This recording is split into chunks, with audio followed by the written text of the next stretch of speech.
E continuando a nossa série de celebridades, hoje a gente vai falar da vida de Nelson Mandela para explicar um pouco mais sobre a liberdade.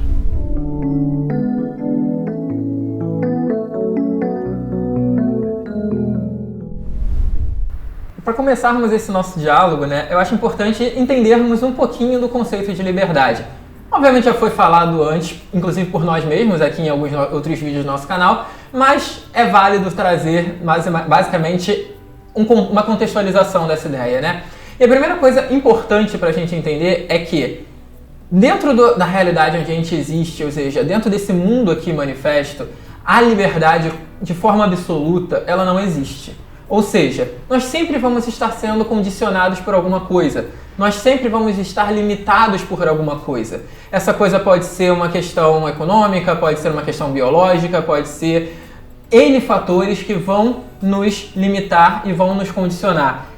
Não temos como viver uma vida sem essas limitações. Logo, parece que a liberdade é uma coisa irreal, é uma mentira. Entendendo isso, o conceito de liberdade nada mais é do que ter consciência daquilo que nos limita, ter consciência das nossas limitações e a partir disso buscarmos nos adaptar a elas para que a gente possa, ao invés de sermos escravos desses condicionamentos, nos tornarmos senhores deles. Não negando a existência deles, mas sim nos colocando de uma forma a superá-los. E isso é muito interessante, quando a gente parte desse conceito que o Patrick deu sobre a liberdade e olha para a figura do Mandela, que é um grande expoente desse ideal de liberdade. E aí o Mandela ele sai de uma família privilegiada, ele sai de uma elite e ao longo de sua vida ele estuda uma série de coisas, dentre elas direito. Ou seja, ele mergulha dentro da lei, ele mergulha dentro daquilo que traria para ele um entendimento melhor do que pode ser essa liberdade. E isso é muito interessante dentro do contexto em que ele vive, que é um contexto de apartheid, que é um contexto onde há uma segregação muito clara dos povos e uma segregação estabelecida por lei. Então você tinha espaços específicos para pessoas brancas e espaços específicos para pessoas que não eram brancas. Isso era muito bem definido, as escolas onde cada um podia estudar, os contextos onde cada um podia estar inserido ou não. E aí, diante disso, diante dessa segregação do que era a liberdade de cada uma dessas pessoas, é que o Mandela surge como uma figura que vai se opor a esse regime, que vai se colocar na direção contrária, que vai tentar modificar aquele status quo. E essa modificação que ele traz, num primeiro momento, é uma atuação jurídica, como advogado mesmo, ou seja, ele conhece as leis e através desse conhecimento ele tenta transformar esse cenário e depois com um engajamento maior, um engajamento político. A gente sempre fala que viver é um ato político e de fato tudo aquilo que você escolhe fazer e não fazer é uma manifestação política, influencia na sociedade, mas não transforma na sociedade. O meu voto ele é responsável por 0,00042% daquilo que vai eleger um presidente. Mas ele conta. Então, se você deixar de fazer, algo vai faltar. E o resultado final também é responsabilidade sua. Compreendendo essa limitação, porque é uma limitação, você não pode apenas fazer qualquer coisa, você deve buscar fazer aquilo que você entende como certo, no contexto da sociedade. Você começa a se tornar livre, e ele começa a se tornar livre, e atua de maneira política a transformar a sociedade na qual ele vivia. Posteriormente ele acaba sendo preso, tem uma série de outras coisas que a gente ainda vai abordar, mas talvez a prisão seja o maior exemplo desse cerceamento de liberdade que ele possa ter. E quando você olha a história do Mandela, você percebe que mesmo preso, ele continuava livre. Ele não era livre porque ele podia ir aonde ele quisesse, mas ele era livre porque os seus pensamentos não estavam presos, apesar do seu corpo físico se encontrar encarcerado numa prisão. Sim. E não foi um período de prisão muito curto, Foram 27 anos. Você pensa, 27 anos, você imagina assim, é quase o meu tempo de vida, Imagina quanta coisa que ele perdeu estando preso ali durante aqueles 27 anos. Só que, na verdade, para ele, aqueles 27 anos, realmente cerceado, realmente numa situação da qual não dependia dele, ele não controlava, ele não podia simplesmente escolher não estar ali, mas como o Paulo falou, ele tinha a mente dele livre, né? Ele tinha os ideais dele muito fortes, muito consolidados. Ele não lamentava o fato de estar ali. Não significa que ele estivesse feliz, obviamente. Mas ele não lamentava o que levou ele a estar ali. Porque ele sabe que ele foi preso porque ele estava lutando pelo que era certo. Então, ele sabe que ele não estava numa prisão pelos motivos que normalmente a gente entende como motivos para que levar uma pessoa a uma prisão, que é fazer algo errado, que é cometer crimes. Não, ele estava ali porque sim, ele fez algo errado dentro da visão do Estado daquele momento, né? Dentro da visão distorcida que o Estado tinha naquele momento. Porém, ele, dentro da visão dele bem clara e bem nítida do que era o certo, ele sabia que ele fez o que ele deveria ter feito e com certeza, se ele pudesse voltar atrás, ele faria de novo tudo o que ele fez, mesmo sabendo das consequências. Não é à toa que ele não passa 27 anos se arrependendo, mas pelo contrário, quando ele sai, quando ele consegue se libertar, né, a primeira coisa que ele faz é justamente colocar em ação tudo aquilo que ele havia continuado a planejar, tudo aquilo que ele havia continuado a pensar dentro da prisão. Ele vai se tornar presidente, enfim, vai ter todo um outro desdobramento da vida dele, que faz com que a gente pense, cara, ele não desistiu em momento nenhum dos seus ideais, ele não desistiu em momento nenhum de lutar pelo aquilo que era certo, ele não deixou que aquela situação de passar quase que uma vida dentro da prisão fizesse com que ele desistisse de continuar a sua vida. Então, são vários pequenos exemplos que mostram que, no final das contas, ser livre é uma opção. Ser livre não é uma condição externa. Ser livre ou não ser livre é, no final das contas, uma escolha nossa. De como a gente vive essa Sim. vida, né? Um ponto interessante, só para ilustrar a fala do Patrick, que no final, quando o Mandela ele é solto e ele vai se tornar presidente, havia um temor por parte de grupos que dominavam a sociedade sul-africana na época, de que ele poderia querer retaliar esses grupos. E ele fala, não, eu não vou fazer isso, porque senão eu estaria cometendo o mesmo erro que vocês cometeram quando vocês estavam no poder.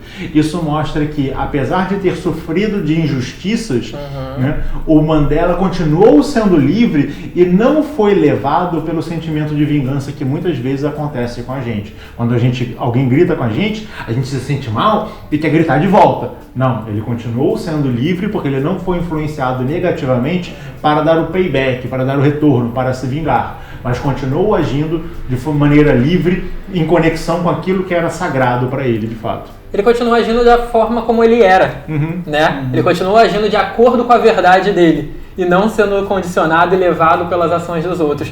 Que é uma coisa que ele já demonstrava desde o início da sua jornada. Quando o João deu o exemplo de que ele nasce numa elite, né? Tudo bem, era uma elite negra que por si só já socialmente valia menos do que a elite branca. Mas ainda assim, dentro do contexto de apartheid. A gente precisa fazer esses... Tem que fazer sempre esses cortes para contextualizar, para não parecer que isso é normal. Sim. Mas, querendo ou não, era uma elite. E ele poderia muito bem ter se condicionado a viver naquilo ali, nas regalias que ele teria dentro daquela elite. E a partir do momento que ele decide sair, que ele decide abandonar, que ele decide estudar direito, se tornar advogado e aí começar o engajamento todo que a gente já falou aqui, ele estava abrindo mão daquilo que ele tinha de conforto. Ele estava abrindo mão das benesses sociais dele, né?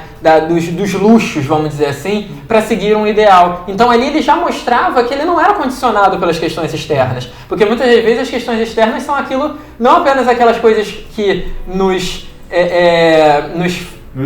influenciam de maneira clara, negativa. Mas às vezes aquilo que nos dá um determinado conforto, fazem com que a gente negue a nossa própria verdade para continuar mantendo aquilo. Então, de uma certa forma, ele sempre mostrou quem ele era desde esse início, né? E o que ele fez durante toda a vida dele, embora ele fosse se transformando na sua jornada, mas o que ele fez durante toda a vida dele foi mostrar que ele era verdadeiro a si mesmo. Foi dar testemunho de que aquilo que ele tinha como verdade, aquilo que ele tinha como essência, não iria mudar durante o percurso, né? E eu acho que tem uma coisa muito interessante, é que na estrada, né, na vida do Mandela, a gente enxerga que a luta dele também era por ele, mas não era só por ele. Era pela família, pelas pessoas que ele gostava, era por todo mundo ao redor dele. Talvez por isso o ideal tão forte, talvez por isso passar tanto tempo preso e ainda assim vinculado àquilo que ele acreditava.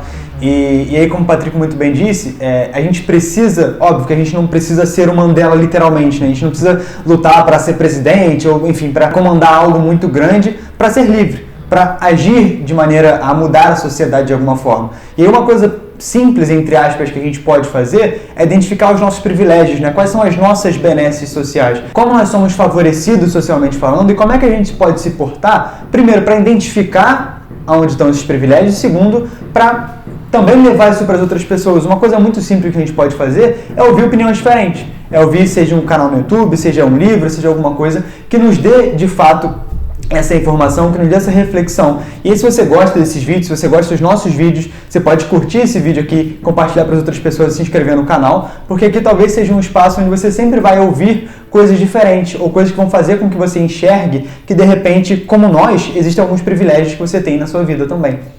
Uma outra forma também que você pode utilizar é dando uma olhada em catarse.me/Pedra de Afiar e contribuindo a partir de R$15 para a manutenção desse espaço e trazer esse debate de maneira mais constante. Né? E retornando ao assunto, embora essa contribuição ela não esteja desvinculada do assunto, pegar a questão da liberdade, da escolha do Mandela. O Mandela teve um problema no início da sua vida, né? Foi uma vida longeva, de que a sua esposa se separou dele porque achava que ele vivia demais em função desse ideal. E vamos pensar, quantos de nós abrem mão de coisas que nós achamos que é certo por conta de outras coisas? Eu não estou dizendo que o casamento do Mandela era um casamento errado, também não necessariamente era um casamento certo, mas entender, né? Será que a gente no lugar dele, se a nossa esposa, se o nosso marido, se o nosso namorado, namorada falasse, ou eu, ou a sua jornada pela liberdade, será que a gente iria sentir aquilo e ficar preso e falar, não,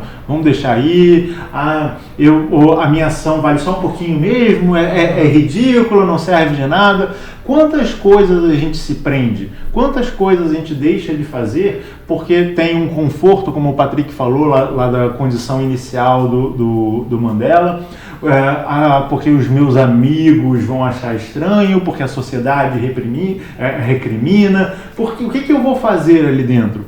É um questionamento muito interessante, porque traz pra gente e mostra, com base naquilo que o Patrick falou lá no início do programa, que nós somos influenciados e muitas das vezes presos por coisas que nós não prestamos atenção. E a liberdade, ela começa quando a gente presta atenção no que nos influencia.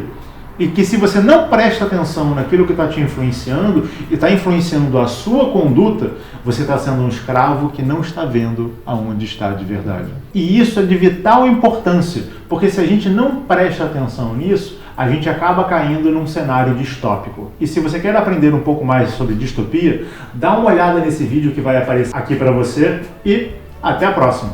Tchau, tchau.